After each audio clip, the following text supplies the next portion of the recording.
추석을 앞두고 택배 물량이 쏟아지고 있는 가운데 택배 노동자들이 오는 21일부터 분류 작업을 거부하겠다고 예고했습니다. 택배 노동자들의 과로사 문제를 해결해주지 않으면 무기한 작업 거부를 할 수밖에 없다는 건데요. 현장의 목소리를 직접 들어보겠습니다. 전국 택배연대 노조 김태환 위원장이 전화로 연결돼 있습니다. 안녕하십니까? 네, 안녕하세요. 예. 자, 지금 택배 노동자들이 요구하고 있는 핵심이 경무를 과중시키는 요인부터 제거해달라라고 하는 건데 왜 이런 얘기가 나오게 되는지 일단 근무 현황을 먼저 알아봐야 될 것 같습니다. 전국의 택배 업계에 종사하시는 분들이 모두 얼마나 되고 또 하루 어떤 일정으로 움직이시는 건가요? 전국에서 택배 일을 하고 계시는 분들이 한 5만 명 정도 되고요. 네. 이분들이 아침 7시에 출근해가지고 오전에 분류 작업을 하고 한 오후 2시경부터 이제 배송을 시작을 합니다. 예. 그 다음에 이제 한 6시 전후로 집화를 하고, 그리고 보통 일찍 끝나시는 분들이 한 8시, 늦으시는 분들이 한 10시, 요때쯤 이제 일을 마치게 되죠. 근데 네. 이제 물량이 폭주하게 되면은 새벽까지 계속 배송을 하는 경우들이 종종 있게 됩니다. 예. 이분들이 이제 평균 주간 노동 시간이 지금 한 71.3시간 이렇게 얘기되고 있고, 이 중에 이제 공짜로 진행되는 이제 분류 작업이 전체 근무 시간에 한 42.8%, 그 시간으로는 한 7시간 내외 정도 이렇게 진행되고 있다고 볼 수 있습니다. 네. 지금 그러니까 하루에 평균적으로 주간 노동 시간이 71.3시간이라고 하셨는데 지금 뭐 법정 근로 시간이 52시간인데 이걸 훌쩍 넘는 정도의 그 정도의 이제 그 업무 강도가 상당히 센 일을 하고 계신데 그 중에서도 분류하는데 분류 작업에 상당히 많은 시간이 할애된다는 거군요. 네, 맞습니다. 예. 근데 지금 그러면 만약에 이렇게 하면 한 사람이 담당하는 물량 정도는 어느 정도 되는 건가요? 그러니까 예년의 경우 이제 한 평균 250개 정도의 물량이었는데, 예. 지금 코로나로 이제 보통 평균적으로 한 350개 내외로 지금 되고 있어요. 예. 근데 지금 택배 산업은 이제 추석부터 시작해서 설 때까지가 성수기예요. 이전까지는 지금 비수기였던 거고, 네. 그러면 이제 이 성수기에 물량들이 한 20, 30%씩 또 증가를 하거든요. 예. 게다가 또 이번에 코로나 국면이 되면서 이제 추석 때 이제 선물을 또 많이 보내자 이제 이런 분위기가 만들어지고 그렇죠. 있어서 예. 지금 물량이 이제 어마어마할 것이다. 이제 저희들은 이제 이렇게 예상하고 있습니다. 예. 그러니까 물량도 이제 코로나19 때문에 평소보다도 좀 많이 는 데다가 지금이 이제 또 성수기다 보니까 더 물량이 늘어날 수밖에 없는 시간인데 그 상황인데요. 근데 지금 보면은 평균 근무 시간이 상당하지 않습니까? 이 근무 강도를 물론 이제 택배 하시는 분들 중에 여성분도 계시겠습니다만은 대부분이 이제 남성분인 걸로 알고 있는데 상당히 좀 과중하다라고 느끼시겠네요. 네, 맞습니다. 저희들이 육체 노동을 하는 사람들이다 보니까, 네. 그러니까 몸에서 이제 힘들다 이런 증상들이 본인들 스스로가 느껴져요. 그래서 워낙에 예전부터 이제 장시간 노동을 해왔던 건데, 어쨌든 자기의 적정 수입을 위해서 자기가 이제 최고치로 하고 있었던 거죠. 그래서 뭐 하루 일과 끝나고 나면 집에 들어갈 때 이제 진이 다 빠지고, 특히나 이제 이걸 일주일 동안 연속해서 하다 보면 예. 토요일쯤 가면 이제 완전히 지쳐 있는 이런 상태의 몸 상태였는데, 여기에 이제 물량이 더해지다 보니까 네.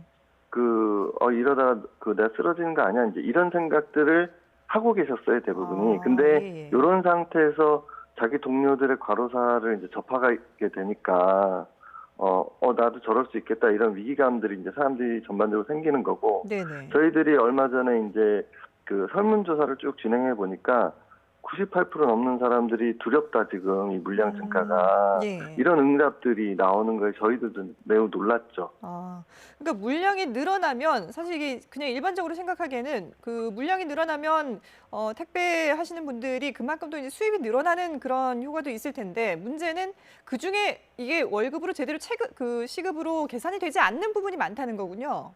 그렇습니다. 예, 그걸 좀 자세히 설명을 해주실까요? 그러니까 저희들 물건을 건당 수수료를 받는 일의 형태예요. 그렇죠. 그래서 예. 시간을 몇 시간을 일했냐가 중요한 게 아니고 몇 개를 배송했냐가 이제 중요해지다 보니까 이 물건 인수의 과정이 되었던 한 2시간 남짓의 시간을 회사들이 자신들의 이제 비용 절감을 위해서 계속 늘려온 거예요, 이 시간을. 네네네.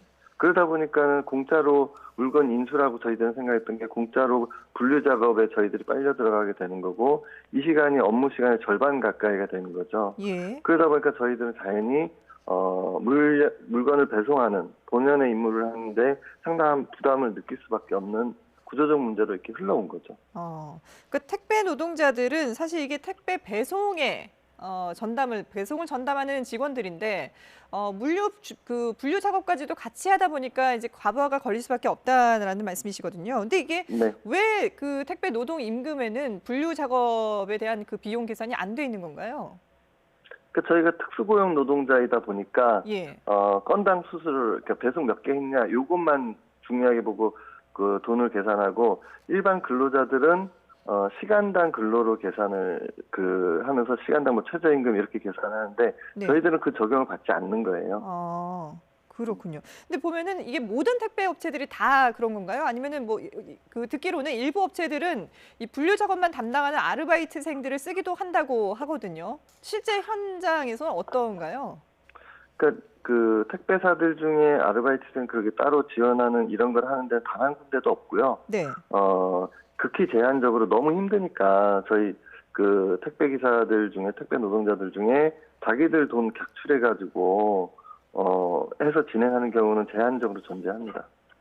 그러면 실제 그 아르바이트생을 써서 분류 작업만 따로 하는 회사는 거의 없다는 얘기가 되겠네요. 예, 전혀 없습니다. 전혀 없다. 예. 네.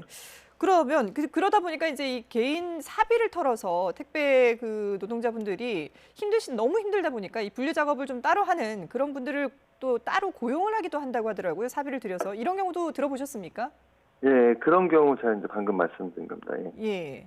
네. 그러니까 이제 그 개인 돈을 털어서 물류 작업만 네네. 할 수 있는 사람들을 고용을 하고 택배 네. 노동자들은 이제 배송에만 치중하는 거군요. 네네. 근데 그렇게 했을 경우에는 본인들에게 돌아가는 그 수익이라든지 이런 것들이 좀 줄어들 수밖에 없겠네요. 당연하죠. 예. 예. 자, 지금 여러 가지로 어려운 그런 상황인데 이런 부분들을 이제 여러 다양하게 그동안에 목소리를 내다 보니까 택배 노동자들에 대한 어려움 이런 것들이 얘기가 돼서 얼마 전에도 그 8월 14일에는 택배 노동자의 날이라고 해서 택배 없는 날이라고 해서 노동자들에게 좀 휴게 시간을 주자라는 얘기도 있었거든요. 실제로 네. 그런 것들이 도움이 됩니까? 전혀 도움이 안 됐다고 할 수는 없는데, 이제 그게 어쨌든 1년 중에 하루 있었던 거고, 예. 그래서 근본 해결책은 아니다, 이제 이렇게 저희들은 보고 있습니다. 휴게 시간이 없어서 아예 식사도 못 하고 있는 사람들이 많고, 그리고 점심도 먹을 수 있다 해도 평균 한 10분, 20분 사이에 식사하시는 분들이 거의 한 절반 가까이 되고, 네네. 그리고 코로나 물량 증가, 추석 시작으로 성수기 물량 증가, 코로나 재확산으로 계속 물량 증가, 이 와중에 이제 과로사 위험도가 매우 높아지고 있는 예. 이런 부분들이 근본적으로 해결돼야 된다. 저희들은 이렇게 진단하고 있습니다. 그렇군요. 근본적인 해결책을 찾아야 된다. 자, 네. 그러면 이제 그 근본적인 해결책 어떤 거라고 보시는 건가요? 그러니까 이제 저희들이 지금 이제 급하게는 이제 사람들이 과로사로 죽고 있으니까 네. 이게 계속적으로 예견되고 있는 상황이니까 공짜로 진행되는 분류 작업에 대해서 추가 인력을 투입하는 이런 특단의 대책이 시급하게 필요하다라는 게 하나가 있고요. 예. 또 다른 하나는 이제 저희들이 이제 노동조합을 할 수 있게 됐고, 그러면 이 노동조합을 통해서 회사랑 교섭을 해서 근로조건과 그 임금 부분을 개선해 나갈 수 있는 이런 것이 정상적으로 진행될 수 있어야 된다는 게 또 하나가 있고, 네. 그 다음에 이제 그 택배 관련 산업법이 부재합니다. 그래서 이 택배 관련 산업법이 만들어져 가지고 이 각 산업에 종사하는 모든 구성원들이 법적 지위와 의무 이런 것이 분명해져서 예. 자기의 권리를 찾을 수 있도록 돼야 한다, 이렇게 생각을 하고 있습니다. 크게 세 가지 정도를 말씀해 주셨는데 일단 분류 작업에 추가 인력이 투입돼야 된다라는 부분에 대해서는 정부와 택배업계가 임시적으로 지금 그 대책을 내놓은 것이 추석 성수기 하루 평균 10,000명 정도 물류를 분류하는 작업에 투입하겠다라고 했는데 이 정도 인원이면은 충분한 겁니까? 어떻게 보십니까? 근데 그 10,000명 투입되는 내용들이 저희들이 봤을 때는 사실상 그 택배 중개하는 이 중개를 원활하게 하려고 하는데 거의 뭐 한 3분의 2 인력이 들어가는 거예요. 그래서 실제로는 저희 분류 인력에 들어오는 게 한 3분의 1밖에 안 되는 거죠. 그 한 3천 명 정도 되는 거죠. 네. 그 중에 이게 전체 택배사들을 다 뭉뚱그려서 3천 명이라고 하는 거예요. 예. 그러면 실제 민간 택배사마다 제대로 몇 명이 들어오는지 확인이 안 되고 있고 예. 이것이 좀 턱없이 부족해 보이는 거죠. 예를 들어 CJ 대한통운의 경우만 하더라도 15,000명의 택배 기사가 있는데 네. 저희들이 추산하기에는 적어도 한 3,000명 정도의 분류 인력이 들어와야 된다고 보는데 그 숫자에 전혀 못 미치는 거죠. 아, 턱없이 부족한 수치다. 거기다가 네네. 지금 이 나온 것이 임시 대책이기 때문에 이게 이제 앞으로 좀 고정돼서 분류 작업에 또 인력이 필요하다라는 말씀이신 거잖아요. 예. 네네. 거기다가 지금 택배 관련 산업법 얘기를 하셨는데 지금 그 산업법이 법안 발의까지는 돼 있는 걸로 알고 있거든요. 현재 지금 어떤 상황인 건가요? 일단 내용적으로는 부족하긴 하지만 어쨌든 그래도 전향적으로 저희 택배 운전 종사자들을 보호하는 여러 가지 내용들이 상당히 들어가 있습니다. 이제 예. 그런 내용으로 우리 그 민주당의 이제 박홍근 의원이 지난 2월에 발의를 했었고 네. 지금 이제 9월 안에 정부가 이제 그 택배사들의 의견까지 이제 수렴해가지고 수정 발의를 지금 하려고 하는 상태에 있고 예. 어쨌든 정부나 뭐 여당이나 이쪽에서는 올 정기국회에서 이 법안이 다뤄질 수 있도록 하겠다 뭐 이런 의지를 갖고 있는 것으로 이해하고 있습니다. 예, 완벽하진 않지만 그래도 조금이라도 그 업무를 조금 개선시킬 수 있는 그런 법안이 지금 이제 추진되고 있는 상황인데요.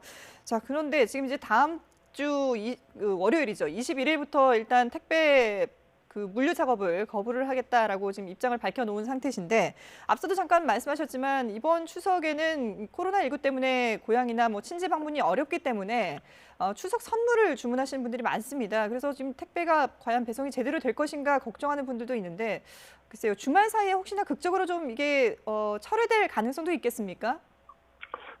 일단 정부가 의지를 갖고 적극적으로 움직이고 있다고 저희들은 이해를 하고 있어요. 이해하고 있고 저희들이 뭐 파업을 하거나 이제 이런 것이 아니라 저희들이 이제 과로사 문제가 너무 심각하다 보니까 네.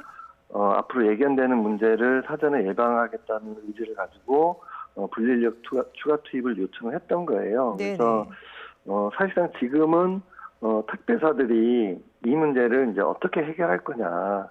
그 택배사들이 지금 어쨌든 코로나 이 상황을 맞이하면서 영업이익이 뭐 수천억대로 올라가 있거든요. 예. 뭐 CJ 대한통운을 예로 들어도 지난해 한 해 영업이익이 670억이었는데 올해는 이제 2분기에만 그 800억이에요. 네네. 그러니까 사실상 그 엄청난 이제 이득을 보고 있다. 예.